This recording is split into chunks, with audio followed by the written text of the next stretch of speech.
तो प्रेम का प्रारंभ जब होता है तो प्रतिकूलता अच्छी लगती है, ये प्रेम की पहली अवस्था। प्रेम की दूसरी अवस्था क्या है? प्रेम की दूसरी अवस्था में परीक्षाएं प्रारंभ होती हैं। कैसी परीक्षा? ये मुझसे प्रेम करते हैं कि नहीं, इनकी परीक्षा लेकर के देखो। ऐसे ठाकुर जी परीक्षा लेते हैं, ये इतना राधे राधे करता है, इतना राधा रमण बोलता, नहीं किसी परीक्षा लेकर के तो देखो। केवल अनुकूलता में ही मेरा नाम जपता है कि परीक्षाओं में भी मेरी स्मृति बनेगी? तो प्रेम की दूसरी अवस्था क्या होती है? परीक्षा प्रारंभ होती है, धीरे धीरे परीक्षा लेना शुरू। जिनमें परीक्षा ना हो वो प्रेम नहीं है, परीक्षा होती है। प्रेम की दूसरी अवस्था क्या है? मान, रूठना, मनाना, मुंह फुला लेना, थोड़ा समझाना। ठाकुर जी मान करते हैं। जिसने प्रेम लक्षणा भक्ति से ठाकुर जी की सेवा करी होगी उससे ठाकुर जी रूठते भी हैं, उसे ठाकुर जी मनाते भी हैं।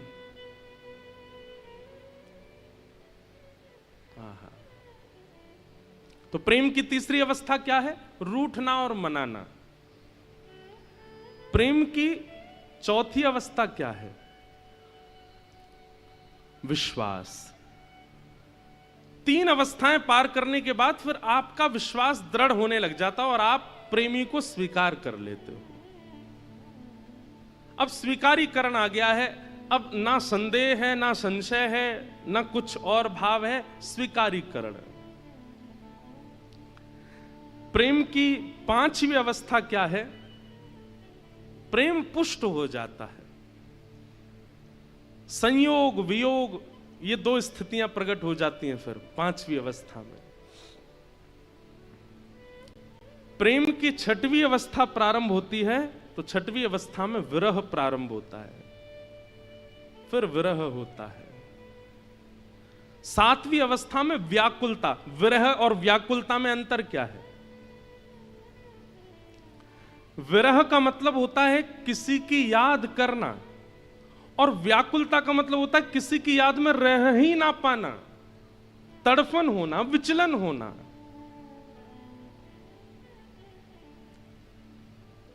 एक होता है कि मुझे जल मिल जाता, जल होता तो मैं पी लेता, थोड़ा गला ठंडा हो जाता। लेकिन एक होता है कि बस भाई अब तो जल ही चाहिए और कुछ नहीं चाहिए। तुम चाहे दूध की बात करो, चाहे 56 भोग की बात करो, मुझे जल ही चाहिए। ये व्याकुलता, ये व्याकुलता प्रेम की सातवीं अवस्था है। सब लोग इधर देखो, ध्यान से देखो, सुनो। प्रेम की सातवीं अवस्था व्याकुलता।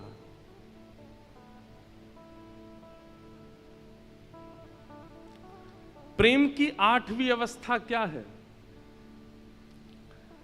सब में प्रेमी का दर्शन होना,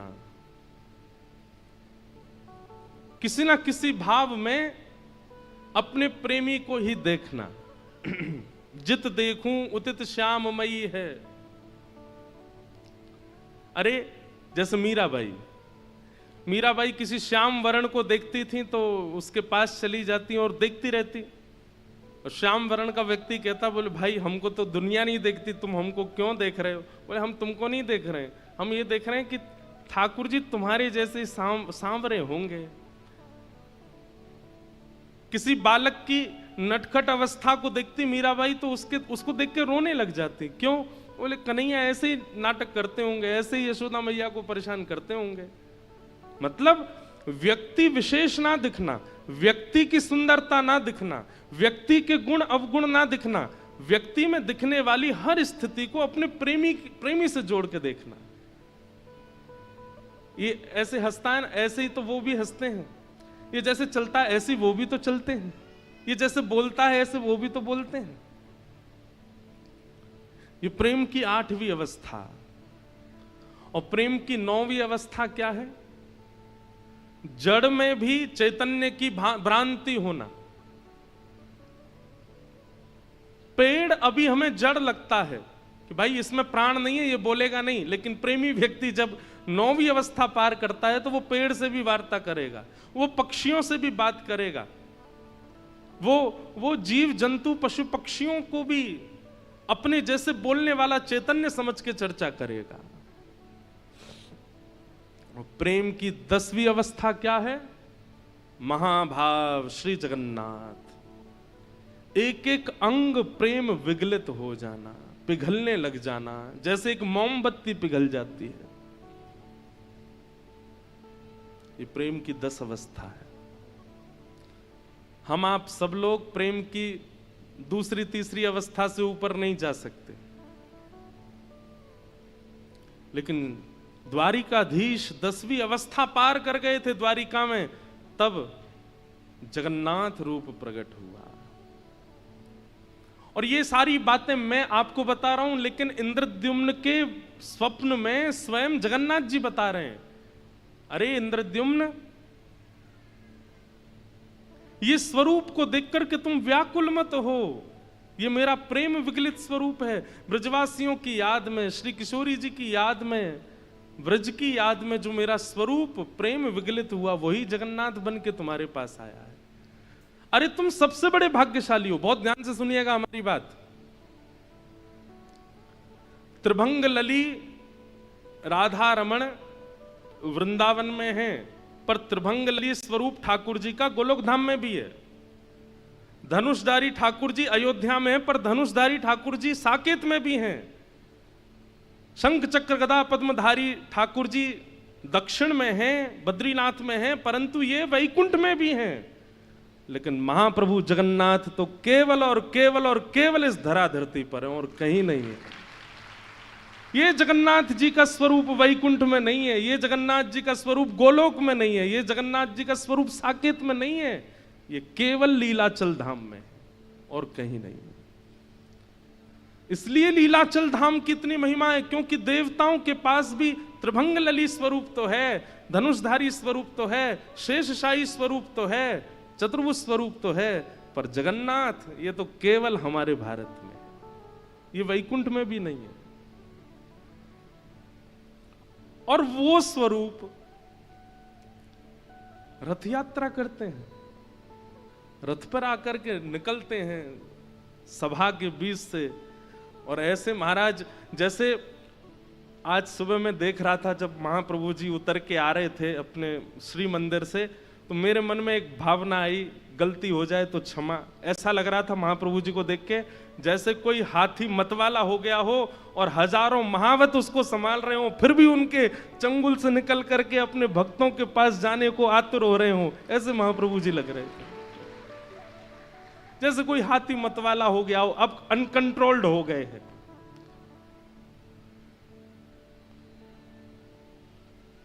जब वो सिंह द्वार पर कैमरा वाले जो लगाए हुए थे, तो महाप्रभु जी जब सिडनी, अब जो लोग जगन्नाथपुरी नहीं गए उनको तो यहीं से प्रणाम है।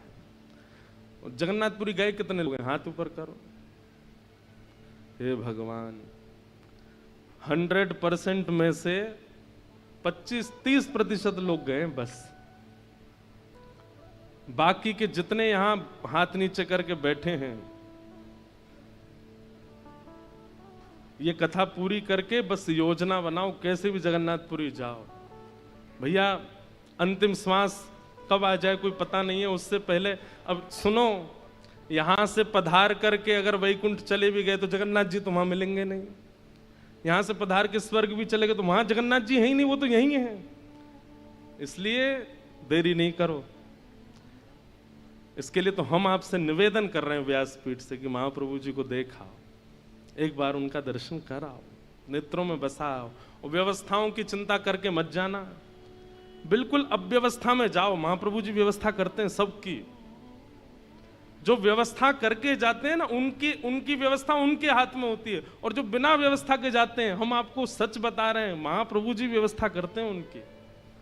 जाइए एक बार मिल के आ जाओ। साक्षात श्री कृष्ण यदि धराधाम पर कहीं हैं तो वो लीलाचल धाम में है, वो जगन्नाथ महाप्रभु। उनको आप कहेंगे तो क्या राधारमण जी नहीं है, तो बिहारी जी नहीं है, बद्रीनाथ भगवान नहीं है? ये भी हैं, पर इनमें श्री कृष्ण का अनुभव करने के लिए आपको बहुत पवित्र होना पड़ेगा, साधन से, नाम से, गुरु कृपा से, स्वाध्याय से, जप से, तप से, तब जाकर के इन क्षेत्रों में आप कृष्ण को अनुभव कर पाओगे। लेकिन आप जैसे हो वैसे चले जाओ, लीलाचल में जो जगन्नाथ हैं वो आपको कृष्ण ही दिखेंगे, वो वैसे ही हैं। उनके लिए कोई साधन करने, वो कलिकाल के ठाकुर हैं। कलयुग में जो सबसे ज्यादा सारे उसने दुर्गुण अपना रखे हो वो भी आ जाओ, महाप्रभु जी उसको भी गले लगाते हैं। आप जैसे समय मिले, जितने लोगों ने हाथ नहीं खड़े किए सब जाना। हम तो यहां से कथा पूरी करते ही जा रहे हैं जगन्नाथपुरी। 2-3 दिन मिल रहे हैं हमको, बीच में सीधे जाएंगे ठाकुर जी की पहुंडी यात्रा और गुंडीचा मंदिर में ठाकुर जी का दर्शन करके फिर आएंगे वृंदावन, गुरु पूर्णिमा उत्सव। तो भगवान ने इंद्रद्युम्न को आज्ञा की, बोले अरे पगले, तू पागल, तू क्या मूर्छित होके गिर गया? ये स्वरूप केवल तेरे पास है, ये वैकुंठ में भी नहीं है। तब इंद्रद्युम्न को होश आया और महाप्रभु जी के रूप को जब उसने देखा। बंधुओं एक बात बोलूं, आज रथ यात्रा है, लिख लीजिएगा, रथ यात्रा का एक नाम और है, इतना प्यारा नाम है, नहीं सुना होगा किसी ने। क्या नाम है पता है? नैन उत्सव। क्या नाम है? नैन उत्सव। आपको पूरी रथ यात्रा में केवल 2 नैन ही दिखेंगे और कुछ नहीं दिखेगा, इसलिए इस उत्सव का नाम ही है नैन उत्सव। महाप्रभु जी के आपको किलोमीटरों दूर से भी रथ को देखेंगे और रथ के भीतर जब झांक के देखेंगे तो पंडा पुजारियों के मुंड दिख रहे होंगे, किसी के शरीर दिख रहे होंगे, पर आपको महाप्रभु जी दिखें चाहे नहीं दे, नैन जरूर दिख जाएंगे। इसलिए इस उत्सव का नाम है नैन उत्सव। आपके और उनके नैन ही मिलेंगे, इसलिए इसका नाम ये नैन उत्सव है। स्नान पूर्णिमा का दिन था जिस दिन महाप्रभु जी का रूप प्रकट हुआ। कलशों से स्नान कराया गया। ठाकुर जी बीमार पड़ गए, स्नान करते ही ठाकुर जी बीमार हो गए। फिर उसके बाद कुछ दिन तक ठाकुर जी चिकित्सा लेते हैं और फिर आज द्वितीया के दिन महाप्रभु जी रथ में विराजमान होके गुंडीचा जाते हैं। अब इसके पीछे लीला क्या है?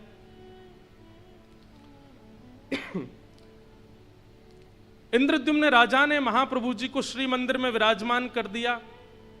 1.25 लाख शालिग्राम हैं। जिस जगह महाप्रभु जगन्नाथ जी बैठते हैं उसको रत्न वेदी कहते हैं। क्या बोलते हैं? रत्न वेदी। जहां ठाकुर जी आज जाके बैठेंगे उसको कहते हैं जन्म वेदी, और जहां महाप्रभु जी बैठते हैं उसको कहते हैं रत्न वेदी। पूरे विश्व में ऐसे रत्न खोजने से नहीं मिलेंगे जो रत्न उस रत्न वेदी के भीतर हैं जहां महाप्रभु जी बैठते हैं। और 1.25 लाख शालिग्राम विराजमान है। साक्षात वैकुंठ ही है वो। वहां ठाकुर जी विराजमान हो गए। इंद्रद्युम्न राजा खूब सेवा करता था। एक दिन महाप्रभु जी बोले, हम तुम्हारी सेवा से बड़े प्रसन्न हैं, कुछ मांगो। तो इंद्रद्युम्न राजा ने एक वरदान मांगा कि हे नाथ, मेरा वंश आगे ना बढ़े। एक और बात, इंद्रद्युम्न राजा ने राज पदवी को त्याग पत्र दे दिया, अपनी राज पदवी भी छोड़ दी, महाप्रभु की सेवा में लग गए। बोले अब कौन है राजा? बोले लीलाचल धाम के राजा यही हैं। और एक बात कहें, बिना मुकुट के राजा। पहले ऐसे राजा हैं जो मुकुट ही नहीं पहनते। आज के दिन बस उस सीख का एक मुकुट पहनते हैं ठाकुर जी, तिली मुकुट पहनते हैं, बाकी मुकुट नहीं पहनते, बिना मुकुट के राजा हैं। इंद्रद्युम्न ने इन्हीं को राजा बना दिया और कहा कि मेरा वंश आगे ना बढ़े। तो महाप्रभु जी बोले वंश क्यों ना बढ़े? बोले क्योंकि प्रभु ऐसा देखा गया है कि संपत्तिवान खानदान में जब बालक जन्म लेते हैं ना तो आगे चल के संपत्ति का दुरुपयोग करते हैं। एक तो मैं वैसे ही राजा हूं, मेरी इतनी संपत्ति, ऊपर से आप भी आ गए तो और संपत्ति बढ़ेगी, कहीं बालक दुरुपयोग कर ना दें उसका, इसलिए मैं चाहता हूं बस मैं ही अंतिम रहूं। महाप्रभु जी बोले ठीक है। थोड़ी देर बाद गुंडीचा मैया आई। महाप्रभु जी ने उनसे भी कहा, बोले हम तुम दोनों से बहुत प्रसन्न हैं, हम राजा से तो मिल लिए, अब तुम बताओ तुमको क्या चाहिए? तो गुंडीचा मैया कहती एक पुत्र हो जाए, ऐसी कृपा कर दो। महाप्रभु जगन्नाथ जी बोले वाह, पति बोल के गया कि वंश ही आगे नहीं बढ़े, और पत्नी कह रही है एक पुत्र हो जाए। इंद्रद्युम्न राजा आ गए, महाप्रभु जी चिंता में बैठे हैं। बोले जय जय, कैसे आप इतने उदास क्यों हैं? बोले कि हम बड़ी दुविधा में हैं, तुमने कहा कि वंश आगे ना बढ़े और ये कह रही है एक पुत्र हो जाए। इंद्रद्युम्न तो नाराज हो गया गुंडीचा पे, तुमने महाप्रभु जी से संतान क्यों मांगी, संसार क्यों मांगा? महाप्रभु जी बोले तुम लोग बाद में लड़ना, पहले मेरी शंका का समाधान करो। मैं क्या करूं अब? ऐसे कैसे होगा? पति चाहता, पति नहीं चाहता, पत्नी चाहती है संतान, कैसे हम दे दें आपको? थोड़ी देर बाद महाप्रभु जी मुस्कुराने लगे। गुंडीचा मैया बोली जय जय, क्या आज्ञा है? बोले आज्ञा ये है कि अब आज से मैया हम ही आपके पुत्र हैं, आप हम ही अपना बेटा मान लो, हम ही आपके पुत्र हैं। गुंडीचा मैया बोली आप तो भगवान बन के बैठे हो श्री मंदिर में, और बालक को तो गोद में खिलाने का सुख होता है, बालक को तो दूध पिलाने का सुख होता है, बालक के साथ खेलने का सुख होता है। महाप्रभु जी बोले मैया तो मैं बालक बन जाऊंगा, मैं साल भर यहीं बैठ कर के पर ब्रह्म बन के सबको दर्शन दूंगा, और ये आषाढ़ की द्वितीया जैसे ही प्रारंभ होगी मैं छोटा बालक बन जाऊंगा। देखना कैसे लुढ़कते हुए आऊंगा नीचे, ऐसे मटकते हुए आऊंगा, रथ पर बैठूंगा और आकर के धम्म से तुम्हारी गोद में बैठूंगा, खूब दूध पिलाना, खूब आनंद कराना, खूब खिचड़ी पवाना, और 9 दिन मैया तुम्हारी गोद में ही रहूंगा मैं। इसलिए आज ठाकुर जी बालक बन गए हैं, इसलिए बालकों की तरह झूम रहे हैं, बालकों की तरह आनंद कर रहे हैं। बंधुओं, 3.5 करोड़ तीर्थों के दर्शन करने की सामर्थ्य इस समय पृथ्वी में किसी में नहीं है। सारे तीर्थ जितने हैं पृथ्वी पर, उनके दर्शन करने की सामर्थ्य किसी मानव में नहीं है। लेकिन स्कंद पुराण में श्री वेदव्यास जी महाराज कहते हैं, गुंडीचा यात्रा के बाद जब महाप्रभु जी जन्म वेदी पर अभी जहां विराजेंगे, इन 9 दिनों के अंदर महाप्रभु जी का दर्शन यदि एक झलक भी कोई व्यक्ति पालेगा तो उसको 3.5 करोड़ तीर्थों के दर्शन का पुण्य प्राप्त हो जाएगा। ऐसे महाप्रभु। तो गुंडीचा मैया के लिए महाप्रभु जी गए हैं। और देखो, अधिकतर विवाह होने के बाद पतिदेव पत्नी के साथ ही घूमते हैं, बच्चों के साथ ही घूमते हैं। ये ऐसे पहले गृहस्थी हैं जो बहन भैया के संग घूमने जाते हैं, पत्नी को छोड़ जाते हैं घर पे।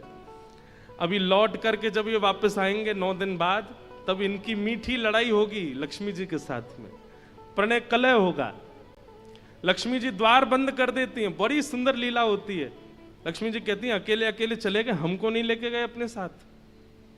तो महाप्रभु जी नीचे से महाप्रभु जी के पुजारी, ऊपर से लक्ष्मी जी के पुजारी आपस में बात करते हैं। तो लक्ष्मी जी के पुजारी जी कहते हैं अकेले अकेले गए, हमको नहीं लेके गए साथ में।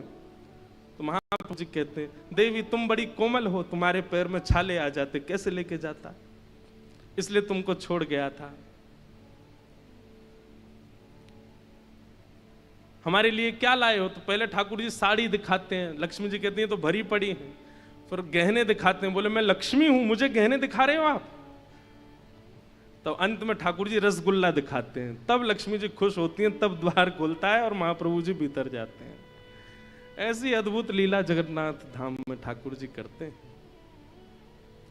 हमारे चैतन्य महाप्रभु जी ने तो कभी नीलाचल धाम को उड़ीसा में है, लीलाचल है, कोई अलग है वृंदावन से माना ही नहीं, उसको वृंदावन ही माना। ये महोदधि समुद्र साक्षात यमुना जी हैं, श्री मंदिर साक्षात द्वारिकापुरी है, गुंडीचा साक्षात वृंदावन है, ये लीलाचल पर्वत साक्षात गिरिराज जी हैं, वो उसी भाव से रहते थे लीलाचल धाम में। ऐसे लीलाचल धाम के हमारे महाप्रभु जगन्नाथ जी आज रथारूढ़ हुए हैं, उन्हें बारंबार प्रणाम। बोलो जगन्नाथ महाप्रभु की जय। वैसे हैं हम पे तो चर्चाएं अनेक हैं महाप्रभु जी की, लेकिन ये सूक्ष्म चर्चा आज गिरधर लाल जी का भी रथ तैयार है और बीच में भी रथ की सुंदर व्यवस्था हुई है रथ यात्रा की। कथा के विश्राम में आज रथ यात्रा उत्सव होगा। आप सब लोग अपने स्थान से दर्शन कर लेना प्यारे गिरधर लाल जी का। आइए अब कथा में प्रवेश करते हैं। बोलो वृंदावन बिहारी लाल की, श्री जगन्नाथ महाप्रभु की जय जय श्री राम। बड़े महापुरुष सब यहाँ पधारे हैं। आज एक युवा बाल व्यास हमारे हरिद्वार के एकलव्य जी, हरितोष जी आए हैं। इनको भी बहुत बहुत प्रणाम। बड़े अच्छे विद्वान हैं। वो बड़ी युवा अवस्था में, छोटी अल्प अवस्था में खूब अच्छी भागवत की चर्चा करते हैं। सब आगंतुकों को बारंबार प्रणाम। कल हम लोग भागवत जी के प्रथम स्कंद के मंगलाचरण श्रवण कर रहे थे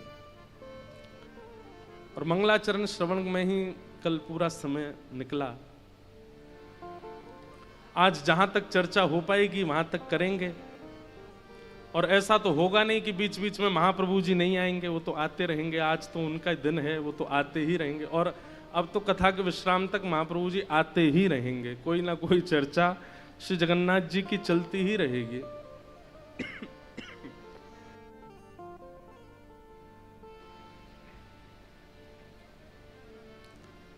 नैमिषारण्य क्षेत्र में 88,000 सौनकादि ऋषि बैठे हैं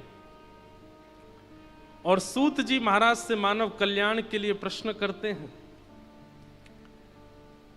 सूत जी सौनकादि ऋषियों के भाव सुनकर के, प्रश्न सुनकर के अब यहां से कहना प्रारंभ करते हैं। सर्वप्रथम तो अपने गुरुदेव श्री शुकाचार्य जी को वंदन करते हैं। यम प्रव्रजन्तमनुपेत अपेत कृत्यम द्वैपायनो विरह कातर्या जुहाव पुत्रेति तन्मयतया तरवोभिनेदु स्तम सर्वभूत हृदयं मुनिमानतोऽस्मि। श्री सुखदेव जी को प्रणाम किया। बंधुओं, एक बात हमारी बहुत ध्यान से सुनिएगा। जीवन में गुरु निष्ठा को, अभी गुरु पूर्णिमा आने वाली है, गुरु निष्ठा को जीवन में एक पतिव्रता नारी की तरह पालन कीजिए।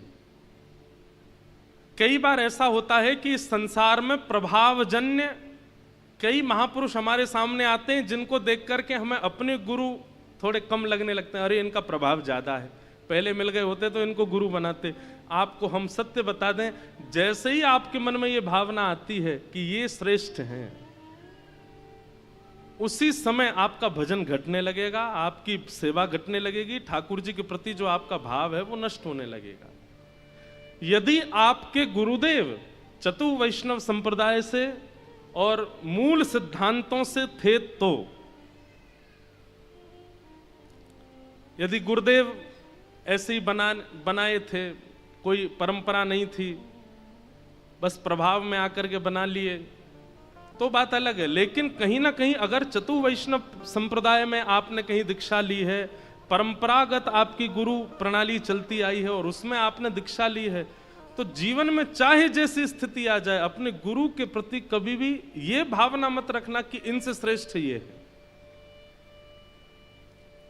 जैसे भी हैं हमारे गुरु सर्वोपरि। इसका मतलब ये नहीं है कि आप किसी अन्य को मत सुनिए, सबकी सुनिए, सबको प्रणाम कीजिए, सबको वंदन कीजिए, दूसरों की कथाएं भी सुनो, दूसरों के भाव भी सुनो, पर चित्त में यदि सबसे पहले स्मरण किसी का आना चाहिए तो अपने गुरुदेव का। गुरु निष्ठा। अभी गिरिराज जी में कथा थी तो परम पूजनीय श्री गोरीलाल कुंज वाले महाराज जी का सानिध्य हुआ। महाराज जी ने बैठ करके हमको ये बात बड़ी भावुकता से बताई कि इंद्रेश जी, हम आपको कैसे बताएं, हमने अपने जीवन में और कोई साधन किया हो चाहे ना किया हो, पर हमने अपने गुरु निष्ठा को पूर्ण रूपेण धारण किया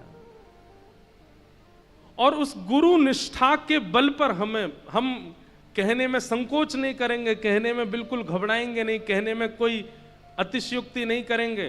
प्रिया प्रियतम का साक्षात्कार केवल इसी भाव से हमको हुआ है, अपने गुरु के प्रति पूर्ण निष्ठा। गुरु कोई शरीर नहीं है, गुरु कोई व्यक्ति नहीं है, गुरु कोई स्वरूप नहीं है। हमारे प्यारे ठाकुर जी ही सचल रूप में हमारे गुरुदेव के रूप में हमारे पास आए हैं। इस भाव से उनको देखो। वो डांट दें, फटकार दें, कभी थोड़े वयोवृद्ध हो जाएं, ना ज्यादा चल पाएं, ना बोल पाएं, बोलने की कला ना हो, कुछ कहने की, लेकिन वो फिर भी हमारे गुरु हैं। उनके प्रति वही भाव रखो। गुरु निष्ठा सर्वोपरि है। इसलिए अन्य व्रत साधन नियम बने ना बने, पर गुरु निष्ठा, इस पर विशेष ध्यान दीजिएगा। हमारी सनातन पद्धति में गुरु के बिना कुछ भी नहीं हुआ। सबने गुरु आश्रय लिया और गुरु आश्रय के बाद ही जीवन में भगवत कृपा परिलक्षित हुई। उसके लिए गुरु निष्ठा। हमारी ये गरीब दासी परंपरा है, जिस परंपरा में यहाँ कथा हो रही है। आज हमारे राम जी महाराज ने मुझे कुछ ग्रंथ भी दिए, अभी उनका अध्ययन स्वाध्याय तो नहीं कर पाया मैं, पर करूंगा। परंतु एक बात ये निश्चित है, कोई कह रहा था महाराज जी को इतना बड़ा आश्रम बनाया, महाराज जी इतना बढ़िया सब चलता है, आपके पास तो खूब संपत्ति है। ऐसा, ये संपत्ति वो वाली संपत्ति नहीं जिसको आप संपत्ति मानते हो। ये आपके पूर्वाचार्यों के भजन की संपत्ति है, ये आपके पूर्वाचार्यों के साधन की संपत्ति है। हम यहां बैठे, हमारे पास क्या है?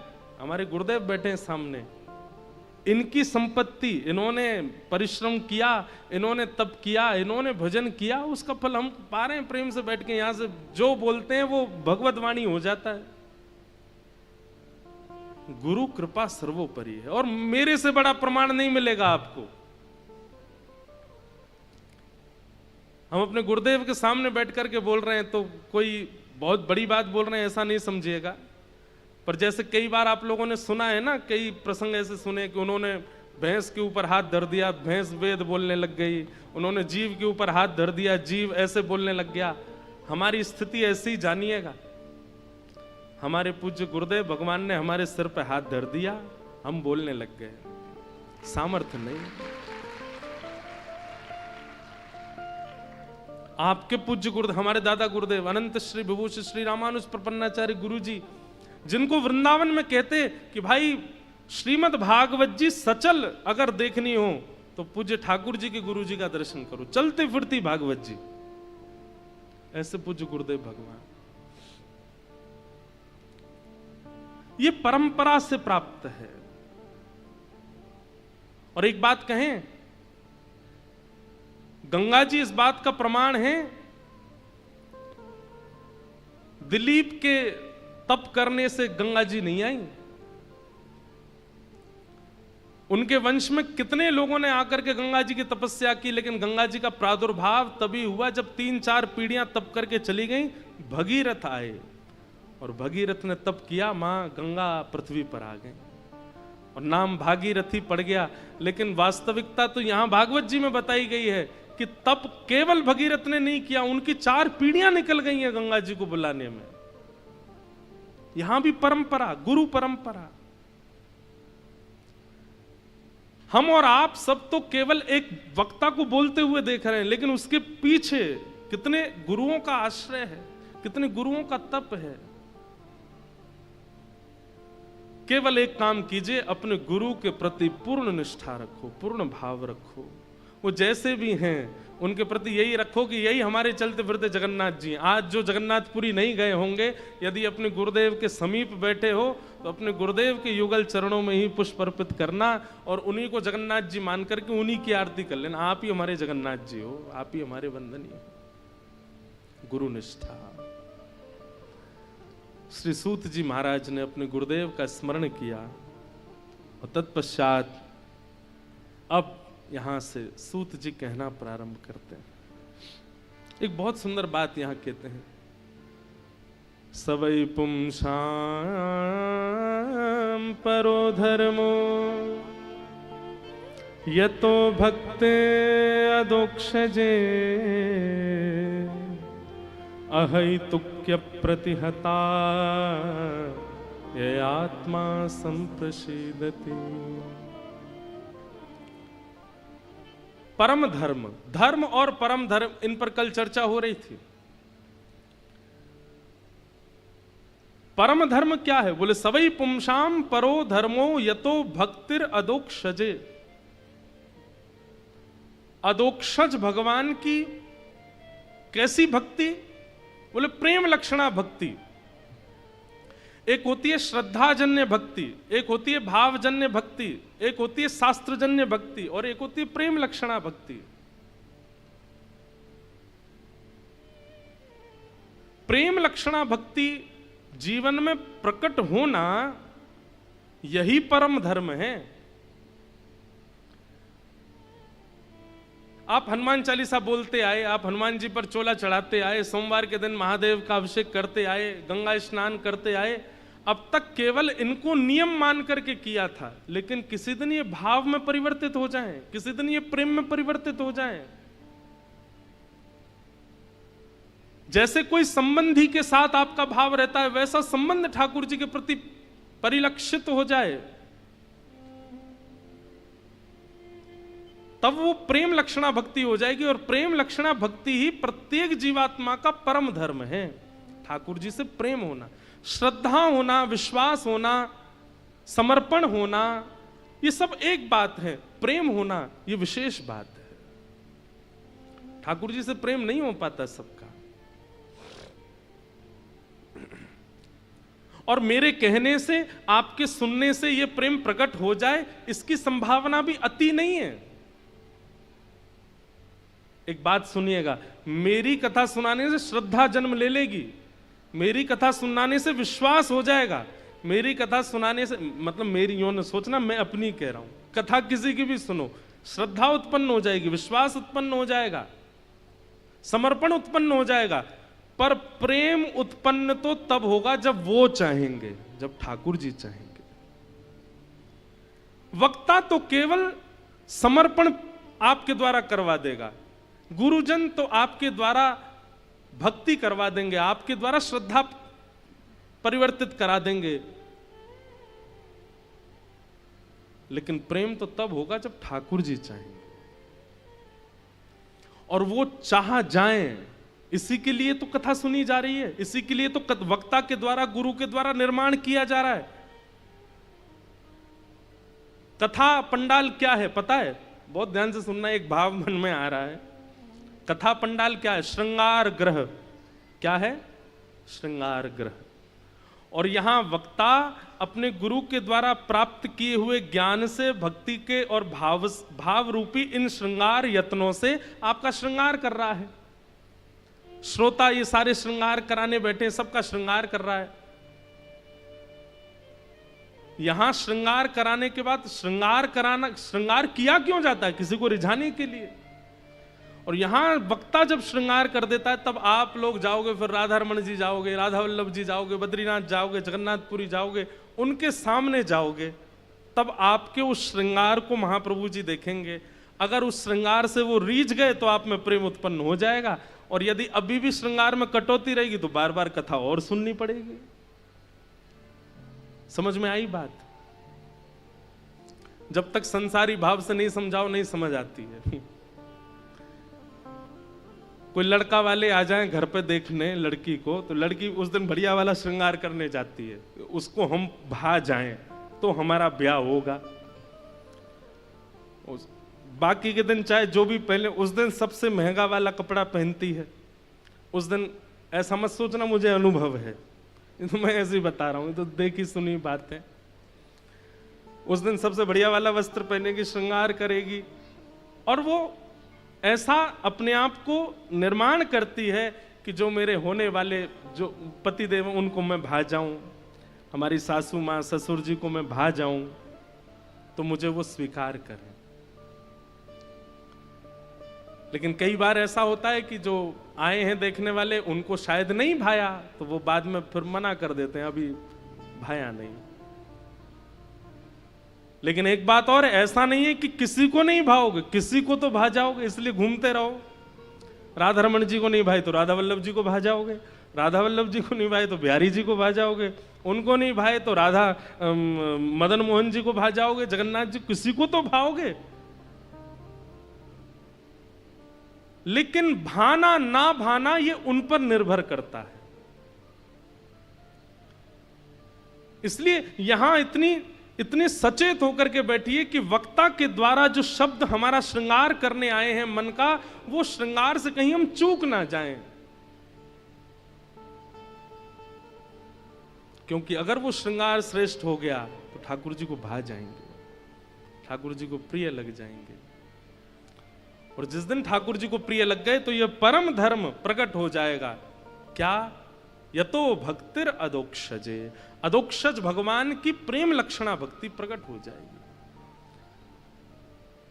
मीराबाई प्रेम लक्षणा भक्ति के अधिकारिणी हैं। सूरदास, कुंभनदास, रैदास, कृष्णदास, हमारे माधव दास जगन्नाथ महाप्रभु के परम भक्त, बलराम दास जगन्नाथ जी के भक्त, जगन्नाथ भगवान के भी पंच सखा हैं, उनमें एक माधव दास, एक बलराम दास, एक रघुनाथ दास, ऐसे 5 सखा हैं। ये सब प्रेम से भजने वाले हैं जिनको ठाकुर जी ने स्वीकार कर लिया, उनकी प्रेम लक्षणा भक्ति पर स्वीकार कर लिया। तो यहां पर सूत जी कहते हैं कि भैया कथा सुनने के पीछे एक ही उद्देश्य रखो कि हमारे चित्त में प्रेम लक्षणा भक्ति प्रकट हो। और प्रेम लक्षणा भक्ति प्रकट होगी तो स्वर क्या निकलेगा मुख से? मेरो मन वृंदावन में अटका, मेरो मन वृंदावन में अटका, मेरो मन हरि चरणन में अटको, मेरो मन हरि चरणन में अटको। ओ बन के जोगन डोलत ब्रज में, बन के जोगन डोलत ब्रज में, बन के जोगन डोलत ब्रज में, बन के जोगन डोलत ब्रज में, पीवत यमुना जल को, मेरो मन वृंदावन में अटको, मेरो मन वृंदावन में अटको, मेरो मन हरि चरणन में अटको, मेरो मन हरि चरणन में अटको। मेरो मुझ में कुछ ना मोहन, मेरो मुझ में कुछ ना मोहन, तेरे मेटी तेरो कण कण, तेरे मेटी तेरो कण कण, वृंदावन की कुंज गलिन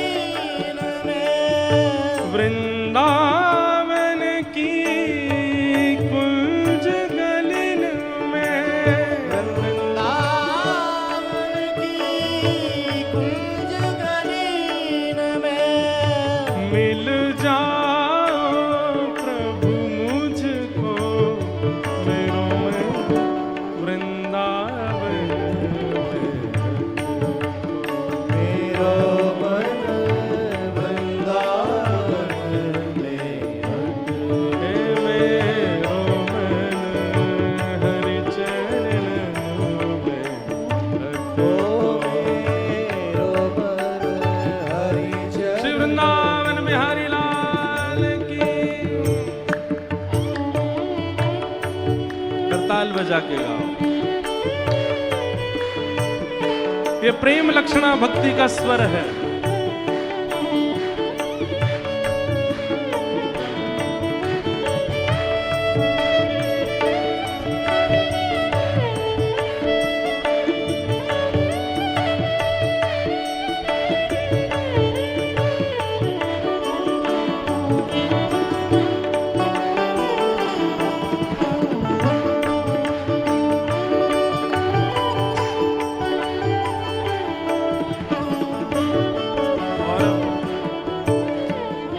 प्रेमी का स्वर कैसा हो जाता है? याद में तोरी भई बावड़ी सुध लो मोरी कुंज बिहारी। याद में तोरी भई बावरी सुध लो मेरे कुंज बिहारी। याद में तोरी भई बावरी सुध लो मोरी कुंज बिहारी। याद में तोरी भई बावरी सुध लो मोरी कुंज बिहारी। अंत समय आनंद मिले मोहे। अंत समय आनंद मिले मोहे। अंत समय आनंद मिले मोहे। अंत समय आनंद मिले मोहे। बस वेणु के रस को मेरो मन वृंदावन में भट। मेरो मन वृंदावन में अटक्यो। हे मेरो मन हरि चरणों में भट। मेरो मन हरि चरणन में अटक्यो। बन के जोगन दौलत ब्रज में। बन के जोगन दौलत ब्रज में। पीवत यमुना जल को मेरो मन वृंदावन में भट। मेरो मन वृंदावन में अटक्यो। हे मेरो मन हरि चरणों में भट। हे मेरो मन हरि चरणन में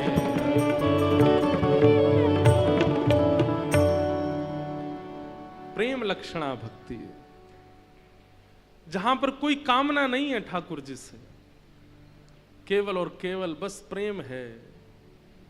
सूरदास जी के जैसा, मीराबाई के। सूरदास जी को ठाकुर जी दिख गए, नेत्र नहीं है सूरदास जी के पास, लेकिन ठाकुर जी प्रकट हो गए और प्रकट होकर के सूरदास जी को नेत्र दे दिए। नेत्रों से ठाकुर जी के सर्वांगीण अंग का दर्शन करने के बाद सूरदास जी ठाकुर जी से कहते हैं, हे नाथ एक वरदान दे दो। भगवान कहते हैं, हमने नेत्र दे तो दिए। बोले ये आपने दिए, मैंने नहीं मांगे थे, ये आपने दया करके दिए हैं, पर मेरी याचना नहीं है।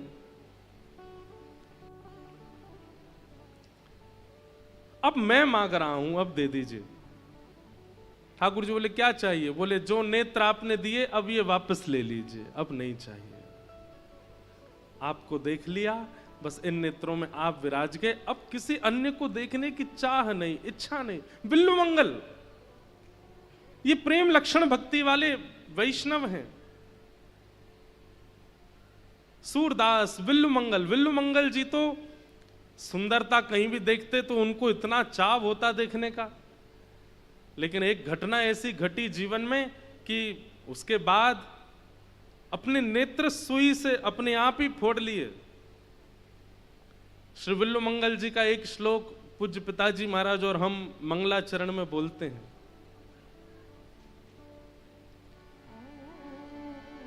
ऐसे बिल्लो मंगल। तो ये प्रेम लक्षण भक्ति है। ये आपके चाहने से नहीं होगी, ये मेरे चाहने से भी नहीं होगी, ये तो ठाकुर जी के चाहने से हो सकती है। ठाकुर जी चाह जाएं कि या ते मोए प्रेम करनो है तो कर ही लेंगे ठाकुर जी। रास पंचाध्यायी में इसी बात पर तो शुकाचार्य जी और परीक्षित के बीच में वारदात हुई। परीक्षित जी महाराज के चित्त में संशय आ गया कि ये सब गोपियां भगवान को प्रियतम मान रही हैं, ये सब गोपियां ठाकुर जी को प्रियतम मान करके उनके साथ रास में जा रही हैं। तब वहां पर श्री शुकाचार्य जी ने मीठी डांट लगाते हुए कहा है कि मुतादोक्षज प्रिया। बोले तुम क्या सोचते हो केवल ये ठाकुर जी से प्रेम करती हैं? अरे ठाकुर जी से अपनी चाह से कोई प्रेम नहीं कर सकता। ठाकुर जी जिससे प्रेम करते हैं वही ठाकुर जी से प्रेम कर सकता है। ये गोपियां उनसे प्रेम नहीं करती हैं, ठाकुर जी इनसे प्रेम करते हैं। परीक्षित तुम ये नहीं समझ पाए?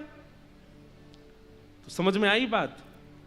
अगर श्री कृष्ण एक दिन भी प्रिय लग गए हों, एक बार भी नेत्रों में उनकी याद के लिए आंसू आ गए हों, एक बार भी श्री कृष्ण की प्रिय मधुर झांकी चित्त में आकर के फिर अंतर ध्यान हो गई हो, बस समझ जाना वो प्रेम करते हैं मुझसे, तभी मुझे उनकी याद आ रही है, तभी मुझे उनकी स्मृति हो रही है। स्मरण नहीं होता ठाकुर जी का।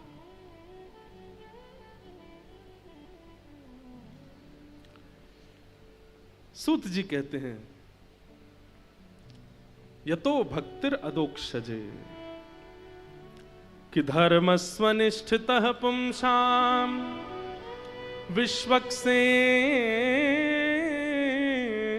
कथासु यः नोत्पादे दधिरतिम श्रम एव हि केवलम। बहुत अच्छी बात। यहां पर कहते हैं कि आपने जीवन में चाहे जितने साधन किए हों, जितनी तीर्थ यात्राएं करी हों, जितने भी भगवत साधन बताए गए हैं, यज्ञ हो, हवन हो, तीर्थ यात्रा हो, नदी स्नान हो, सबकी अपनी महिमा है। लेकिन आपके इन समस्त भावों को ठाकुर जी ने स्वीकार किया, इसका क्या प्रमाण है आपके पास? आप प्रमाण रूप में फोटो खिंचवाते हो। हम बद्रीनाथ गए थे, हम केदारनाथ गए थे, हम गंगोत्री गए थे, यमुनोत्री गए थे, हम जगन्नाथपुरी गए थे, वृंदावन गए थे। लेकिन आपके इन सब तीर्थ यात्राओं से, आपके सोमवार के व्रतों से, आपके एकादशी के व्रतों को, आपकी समस्त उत्सवों को, आपकी समस्त प्रस्तुत करने वाली क्रियाओं को ठाकुर जी ने स्वीकार किया, इसका क्या प्रमाण है? मान लीजिए, इधर देखो सब लोग, मान लीजिए मृत्यु के बाद चित्रकेतु बोलने लगे, भाई देखो तुमको थोड़े दिन के लिए नरक तो जाना पड़ेगा। आप कहोगे ऐसे कैसे चले जाएंगे, हमने तो इतना पुण्य किया था नीचे जमीन पे। तो चित्रकेतु कहेंगे प्रमाण दो। तो वहां फोन थोड़ी होगा आपके पास, इंस्टाग्राम पे देखो हमारी फोटो, ये देखो हमने जप किया, हमने अनुष्ठान करवाए, देखो हमने यज्ञ किया। वहां फोन नहीं चलेगा, नेटवर्क नहीं आते वहां पे। ये सारे प्रमाण पृथ्वी पर चल जाएंगे, वहां कोई प्रमाण नहीं चलता है। वहां तो वही प्रमाण है जो ठाकुर जी ने स्वीकार किया, और ठाकुर जी ने आपके द्वारा प्रदत्त की गई सेवा को स्वीकार किया, इसका क्या प्रमाण है? कितनी अच्छी बात कहते हैं, नोत्पादयेद अधिरतिम श्रम एव हि केवलम। बोले किसी सत्संग में जाकर के बैठो, कहीं कथा चल रही हो, कहीं सुंदर वृंदावन के हरिद्वार के वक्ता आए हों, बैठो थोड़ी देर ठाकुर जी का सत्संग श्रवण करो। अगर सत्संग श्रवण करते करते उसमें रुचि बन रही हो, और सत्संग में भाव सुनाने वाले वक्ता की वाणी से हृदय में परिवर्तन की भावना मन में आ रही हो, इच्छा हो रही हो श्रवण करने की प्रबल, समझ जाओ हमारे द्वारा किए गए एकादशी, तीर्थ यात्रा, सारे नियम साधन सब ठाकुर जी स्वीकार कर रहे हैं। सत्संग में रुचि बनना, भगवत वाणियों में रुचि बनना, आचार्य चरणों की वाणी में रुचि बनना, ये इस बात का प्रमाण है कि ठाकुर जी आपके भाव स्वीकार करते हैं। और यदि वहां रुचि नहीं बनती है आपकी, कथा में बैठे बैठे यूं ही देख रहे हैं कब बजेंगे 7, कब हो पूरी, मम्मी चलो ना, बहुत देर हो गई यार, क्या अभी तो शुरू हुई है, चलने दे, ऐसी भावना मन में आती है। कहीं ना कहीं सत्संग जो है, परसों मैंने नामापराध बताए थे ना, उन नामापराधों में ऐसी भावना एक बताई गई है कि वक्ता के द्वारा कही गई वाणी ऐसी लगती हो, ये ऐसी बड़ा चढ़ा के बोलते हैं, इतना कुछ है नहीं है, ऐसी बात मन में आती हो तो ये समझ जाइए कि आपके द्वारा किए गए सब साधन ठाकुर जी देखते भी नहीं है उनकी ओर, इसीलिए रुचि नहीं बन रही है कथा में, सत्संग में।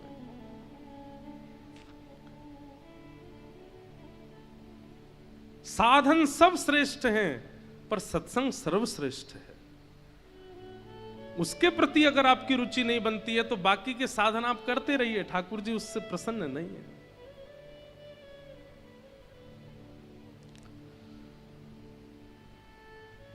सूत जी महाराज प्रवचन करते हुए अपने भाव बता रहे हैं,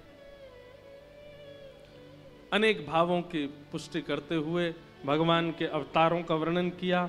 तत्पश्चात श्रीमद् भागवत जी की रचना वेदव्यास जी महाराज ने ब्रह्म नदी सरस्वती के तट पर कैसे की, इस विषय का प्रतिपादन किया। वेदव्यास जी महाराज ने अनेक ग्रंथ लिखे लेकिन मन में शांति नहीं है, असंतोष है, असंतुष्टि है।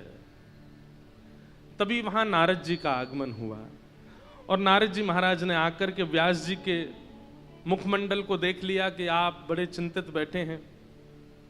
व्यास जी महाराज बोले, देखिए मैंने इतना सब कुछ लिखा लेकिन मेरे हृदय को फिर भी शांति नहीं है, मेरे फिर भी हृदय को संतुष्टि नहीं है। एक बात याद रखिएगा बंधु, अत्यंत परिश्रम करने के बाद, अत्यंत लगन और मन से करने के बाद भी अगर असंतुष्टि का अनुभव अपनी क्रिया के प्रति होता है तो उसके पीछे कारण क्या है वो यहां बताया गया है। आपने बुद्धि का प्रयोग तो बहुत किया, आपने इंद्रियों का प्रयोग तो बहुत किया, आपने धन का प्रयोग तो बहुत किया, आपने व्यवस्थाओं का प्रयोग तो बहुत किया किसी कार्य को सिद्ध करने में, लेकिन अपने हृदय का प्रयोग नहीं किया, यानी कि प्रेम का प्रयोग नहीं किया है, तो आप असंतुष्ट ही रहोगे।